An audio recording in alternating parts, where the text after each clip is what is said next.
Sa ibang balita naman, isa namang panibagong mobile app ang binuo at inlunsad ng MMDA. Maliban sa real-time traffic updates, malalaman umano sa naturang app ang dahilan ng mabigat na trapiko at ang mga alternatibong ruta. Ang ulat mula kay Gina Pagilitan. Minsan nyo na rin bang naitanong sa sarili nyo kung bakit ganito kalala ang trapiko sa Metro Manila? Bukod sa dami ng sasakyang bumabiyahe sa kalsada ng Maynila, malaking epekto rin sa pagbagal ng daloy ng mga sasakyan ang mga aksidente. Ayon sa tala ng Metropolitan Manila Development Authority o MMDA, nasa 63 to 65 na aksidente ang naitatala araw-araw sa Metro Manila.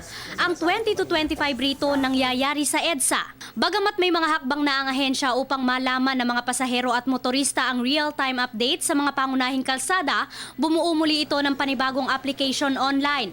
Sa pagkakataon umanong ito, malalaman na ng mga pasahero at motorista ang dahilan ng traffic at makakaiwas na sa nasabing ruta. Bakit ba ako natatraffic? Bakit ako nakahinto? Anong epekto ng aksidente sa kinalalagyan ko ngayon? At bahagi ng road safety program ng pamahalaan na maunawaan ng ating mga kababayan na yung aksidente ay hindi lamang nakakaapekto doon sa mga na-aksidente, kung hindi sa mas malawak na larawan ng ating lipunan.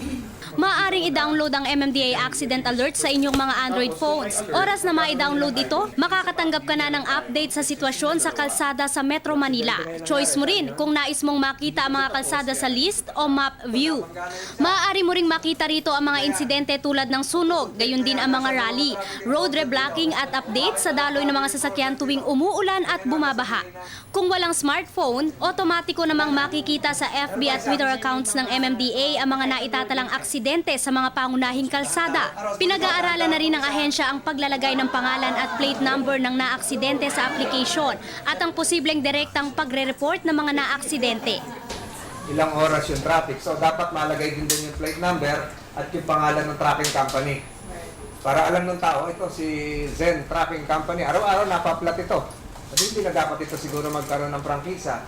Pangatlo, siguro sa upgrade nito, paano makakapasok yung taong bayan na mag-report ng aksidente?